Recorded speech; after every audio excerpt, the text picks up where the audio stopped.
Yeah. Hi, everybody. Welcome. Tim Hughes here, CEO and co-founder of DLA Knight. With me today, I've got Haitham Hamour, and we're going to talk about cybersecurity. Really relevant at the moment with some of the things that is going on um, in Ukraine and places like that, and I think around the world. But before we get into talk about cybersecurity and the impacts that nation-state cybersecurity can have on individuals, Haitham, where can people find you? Well, you can reach me out on my website, which is Hammour, which is my last name, .net, which is HAMMOUR.net. And over there, you can find like a link to my calendar and also a link to my old social media kind of like account. So, yeah. Brilliant, thank you. So let's get into it. The first question is from me really is just to make sure that we have a level playing field for everybody. What's your definition of cybersecurity? How do you see the world of cybersecurity right now? So, so cybersecurity used to be for a lot of people an IT kind of like a security. Yeah. But over time it evolved and became like more a part of business and became like the main risk in business. So I would say cybersecurity right now, anything that can alter your business. Using technology or using any kind of like methods, for example, like disinformation, misinformation over social media. So anything actually related to technology that we use in our day life right now. Because I got sent a DM on Twitter the other day, and it was just a link, and I don't click on links, but uh, the person had obviously realised their account had been hacked, and it said they'd actually tweeted something. If you get a DM from me, don't click on the link because it basically takes your password and they'll take over your account. So there can be some things which are kind of like minor. I mean, if my Twitter account gets hacked, it's not the end of the world. But we've got right through to where nation states are basically targeting certain countries. I'm going to use the term a DDoS account, as in DDoS as an attack, as in what they do is that they just keep pinging an account until it falls over. So give us this idea about what the world is today in terms of cybersecurity and what's going on out there. So uh, basically, like a few years ago, yeah, I mean, everybody like knows that like a nation state is a big thing, but the people felt the pain or the real kind of like risk or danger is like in 2020 December, when they discovered that someone or some group, uh like people say it's Russia, but I don't like to link that to countries because you never know. But generally a group actually was able to hack into SolarWind. Mm. SolarWind is a cybersecurity company that actually, let's say, it's involved in multiple infrastructures for large organizations and governments around the world. Yes, So it was being used by a number of departments in the U.S. government. Yeah. yeah, yeah, and the way that they discovered this, it was by total, I wouldn't say like coincidence, but there was an analyst who was sitting and suddenly noticed that one of the employees used a different device. So he decided to pursue uh, that and make sure that this is a new device for the employee. And when they contacted the employee, they discovered that the employee did not change his device, and was actually a kind of like a attack on the network, and that was actually linking to, and this is how like everything got exposed to the public, or to let's say like to the group, the security group, and then they kind of like expose it to the public. So without that person like having just kind of like, he noticed that there's something off. Mm. So imagine that one person kind of like exploded all of this, and if it wasn't for him, we would have been like vulnerable until this day, or we would have been actually exploited for a very long time without anyone noticing that.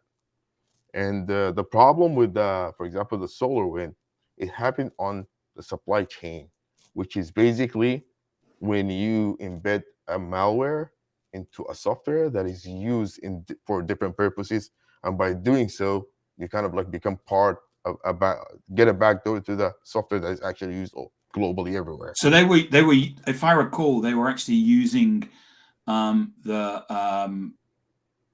the was it the software to basically tunnel in to the systems that it was loaded on. Yes. So basically, what they did, it's they embedded the code in one of the solar wind management softwares, and they actually embedded it in the update. So imagine like this is one of the areas that everyone is cautious about, like trying to complete like patching and updating their softwares as soon as possible, because that's how you kind of like stay up to date in terms of like security. So anyone who made that update in their platform actually became part of the exploitation or became vulnerable to the SolarWind attack.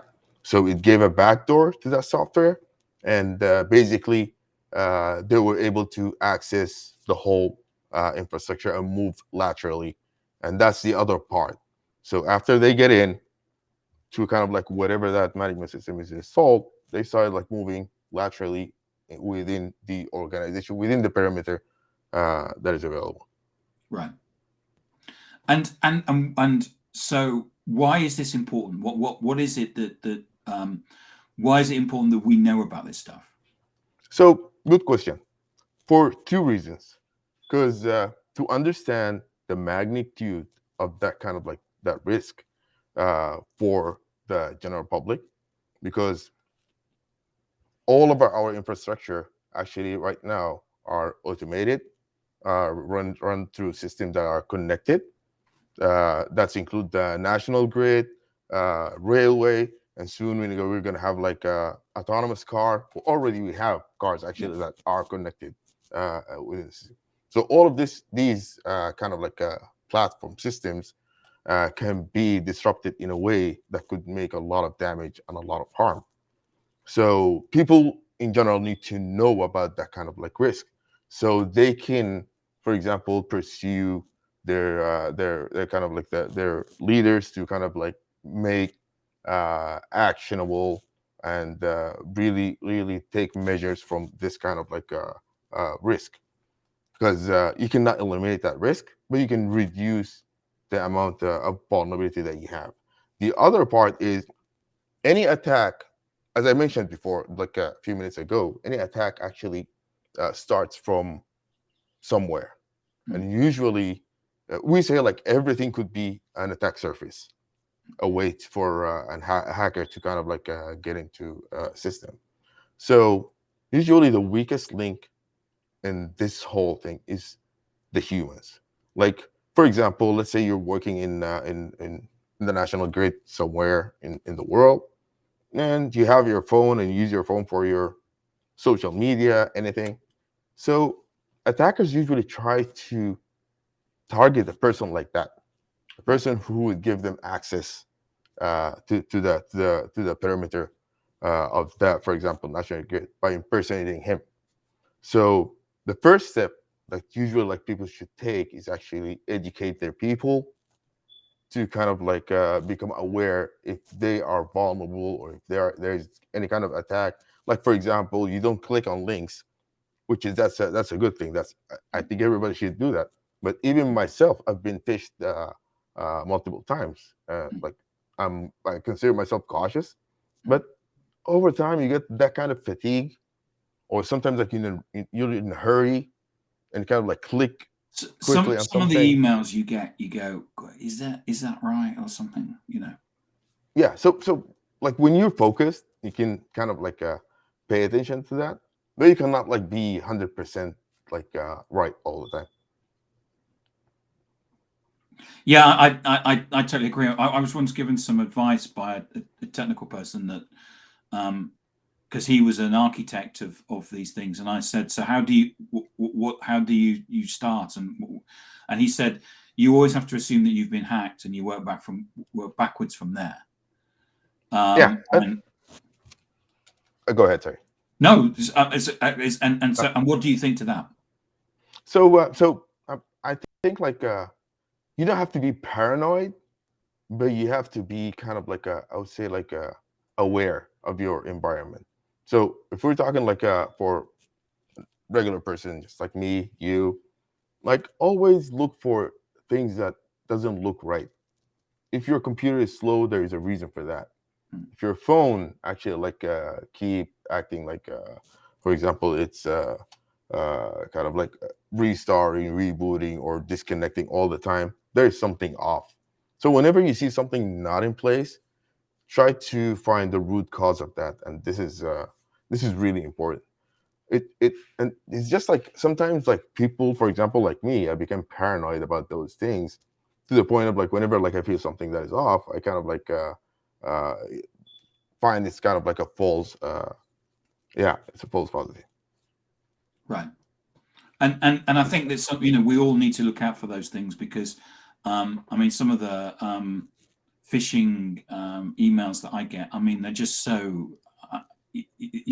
they just some of the things I get from from parcel companies and stuff like that look just so like they're from the parcel company, and you just need to make sure that you just don't click on the links.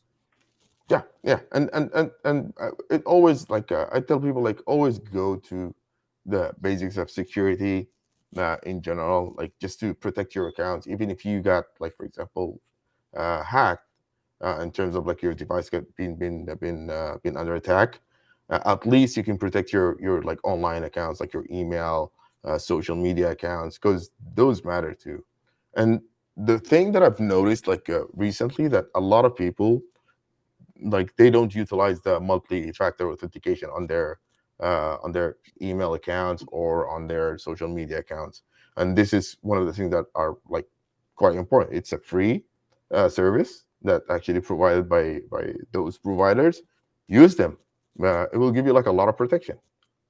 That's the So first that's the part. two, or that's the two-step authentication. So when you log in, it then sends you a text or something to your phone, and then you have a number that you can then type in or something like that. So you know that if someone is logging in to your account, or if you get a text and you haven't tried to log into your account, you know that someone's trying to hack you. Yep. That's it. That's basically exactly it. So I usually tell people don't use SMS, because it's also like super vulnerable these days. Because right now cell service is not like those SMS are not protected, kind of like way of communication. Right. If you're a specific target, if you're someone that is targeted in person, they can actually fish your kind of like your SMS. So there is something called authenticator apps that you can use instead of like SMS, and it's basically like a random token that kind of like I generates have based to get on our into currency. Restream this product. I have to have I have an so there's an I have an app. I'm just explaining that I have an app on my phone that when I want to get into this, it gives me a number on my phone, which I then put into this into Restream. Yep. And even Microsoft has a really good authentication authenticator app that I really love. The reason that I like it is because for Microsoft products, you don't even need to use a password at all. It Right. automatically, as soon as you try to log in, it will automatically send a notification to your phone, and you just approve that login. Is that like a single sign-on, or? And so it's basically single sign-on is just using your specific account for multiple, or specific identity service for multiple services. So this is more of like a passwordless kind of like authentication. So if you are using your Microsoft account for as a single sign-on account on another platform, it will behave the same thing, and it will ask you like to kind of like approve that on your authenticator app.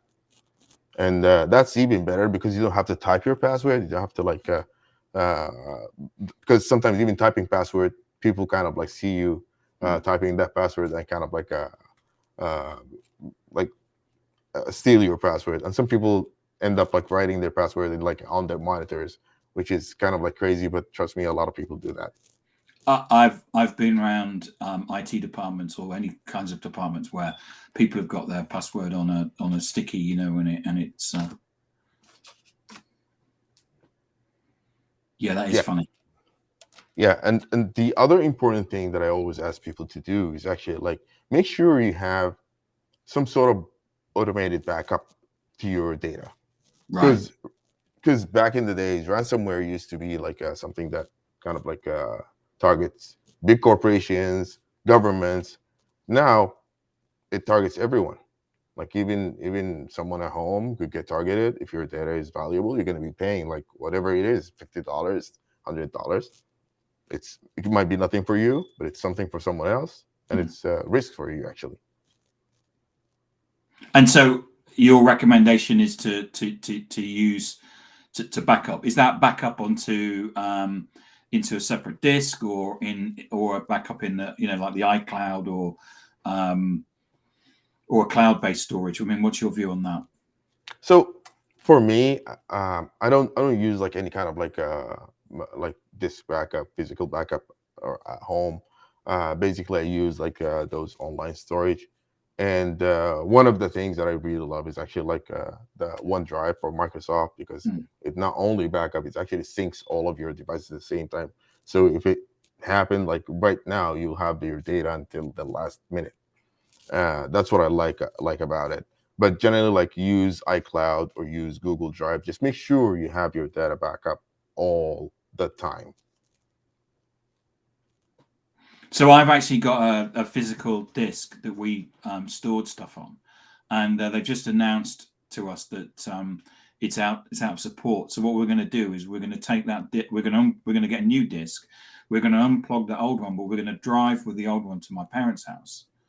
So we're going to have a backup 200 miles away, which is Yeah, and no this is the physical connection to the. yeah, and this is actually like one of the things that also like uh prefer, like always backup should be like in another place than your home. This is like a part of like disaster recovery.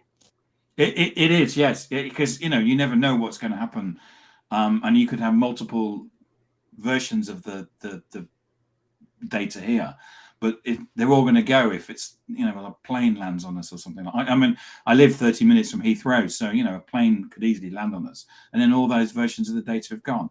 But Yeah, and actually like disaster recovery is another area that is important when you are like when you want to like kind of reduce your risk from nation state attack, because they tell you when you get attacked you need to be calm. Being calm is not like just sitting and doing nothing.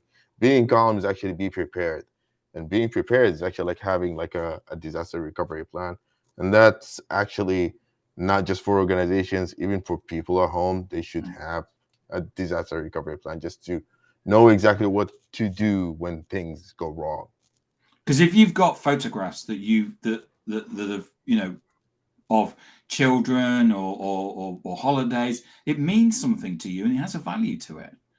Yeah. And you know, if you've got a hard drive at home and it gets hacked, then you lose it. But if you have a hard drive and then you disconnect it and then you um, my parents live 200 miles away, so we'll drop a copy there. We've then got two bits of data in two different places. Yeah, that's actually the right thing to do, because even online storage is not like 100% Hmm. protected. That's for a fact. Anything is connected to the internet is not 100% protected. So if someone get access to your account, to your email, they can get access to anything else. They can get access to even your online data. They can hijack it and tell you like, hey, if you don't pay ransom, we can take over. But at least it reduces the risk in general, or the So, impact. Let's put it that so way. in terms of summaries, use authentication. So, two, what's it called? The two types of the two. What's it? The Yeah. authentication. It used to be two-factor authentication. Now it's Two multi-factor factor. authentication. Yeah. Yeah, yeah, Take and backups. yeah, and create, always have backup to your data, which is, this is how we kind of like protect that data. Use encryption, and try to use yeah, and try to use encryption, and try to use kind of like VPN whenever like you're in a public area. And the other thing that a lot of people kind of like don't do, even myself, I'm guilty of that. We always, like, when we use a user account on our computer, we use like one that has like a administrative privileges.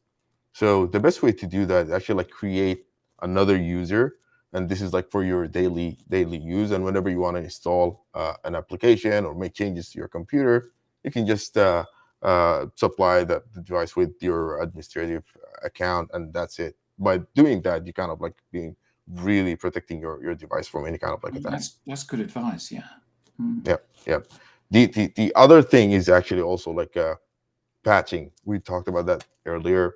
You have to like make sure that you have your device and your software, your data, all your your operating system, your softwares are always up to date. Right. Of course. Yeah, as up to date as you can, because of the fact that people are generally hacking old versions. I mean, you know, the we call them cash point machines.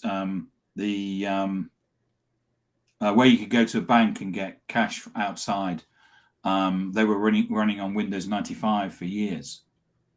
Yep, yep. And there's actually like a you can actually download it from the internet, or from, you can get it like on the dark web. It's called the jackpot. Uh, you can just put it on a USB and just find an access to that ATM machine on the side, which is usually it's on the side. You plug in that USB and you literally just enter a code whenever you want money. You just go to the ATM machine, enter a specific code, and it just throws out money. So that's why they call it jackpot. So, but it's still happening, like in some places, like in Africa, because they still using like old systems that are not connected to the uh, to the like to a really secure infrastructure. Hatham, thank you so much for coming on today and talking to us about cybersecurity. It's an amazing thing, and I can imagine it's a fast moving subject as well. Thank you for your insight. Remind people where they can get hold of you. Yeah, you can reach me out on. You can go to my website and you find like all the details to my contacts, including social media accounts. I'm available on Twitter, Facebook, LinkedIn, and basically I even have like a calendar there that where you can actually like book any time with me.